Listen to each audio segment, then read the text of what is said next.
അങ്ങനെ ഞങ്ങളുടെ ഡെസ്റ്റിനേഷൻ എത്തി. പാഞ്ചാലിമേട്, ഇടുക്കിയിലെ ഒരു ബ്യൂട്ടിഫുൾ ഹിൽ ടോപ്പ് ഡെസ്റ്റിനേഷൻ. കാത്തിന് മുടിയൊക്കെ ഒന്ന് കെട്ടിക്കെടുത്ത് സുന്ദര കുട്ടിയെ ഞങ്ങളുടെ കയ്യും പിടിച്ച് നടപ്പായി ആ മല കയറാനായിട്ട്. പിന്നെ ഈ ഒരു പ്ലേസിനോട് എനിക്കും അരുവിനൊരു സ്പെഷ്യൽ കണക്ഷൻ ഉണ്ട്. ഞാനും അരുവും തമ്മിൽ ഇഷ്ടപ്പെടുന്നതിന് തൊട്ട് മുമ്പ് ഞങ്ങൾ ഫ്രണ്ട്സുമായിട്ട് വന്ന സ്ഥലമാണിത്. അന്ന് ഞാനും അവനും ഒരിക്കലും വിചാരിച്ചില്ലായിരുന്നു ഫ്രണ്ട്സ് മാത്രമായിരുന്നു ഞങ്ങള് ലൈഫ് പാർട്ട്നേഴ്സ് ആയിട്ട് മാറുമെന്ന്. ഇന്നിപ്പോ ഇവിടെ വന്നപ്പോ ആ പഴയ ഓർമ്മകളൊക്കെ മനസ്സിൽ വേറൊരു ഫീൽ വന്നു. നല്ല കോട മഞ്ഞും തണുത്ത കാറ്റുമാണ് ഇവിടെ. പക്ഷേ ഇന്ന് അത് കുറച്ച് കുറവായിരുന്നു. പിന്നെ ആ വ്യൂ ഒക്കെ കണ്ട് കുറച്ച് പിക്സ് ഒക്കെ അങ്ങ് എടുത്തു. കാറ്റ് കൂടി തുടങ്ങി.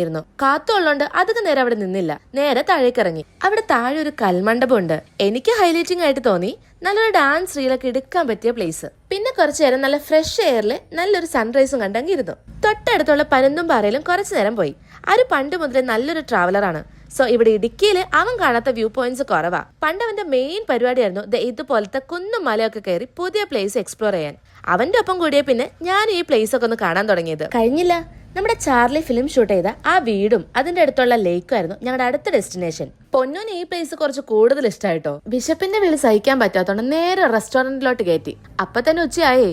പിന്നെ ഫുഡൊക്കെ കഴിച്ച് റിട്ടേൺ വീട്ടിലേക്ക്. അങ്ങനെ ഞങ്ങളുടെ ഈ ഒരു ഡേയിൽ ഒരു പ്ലാനും ഇല്ലാതെ സ്റ്റാർട്ട് ചെയ്ത ഈ ഒരു ട്രിപ്പ് അവസാനം ഒരു പ്ലേസിൽ നിന്ന് ഒരുപാട് പ്ലേസസ് ആയി.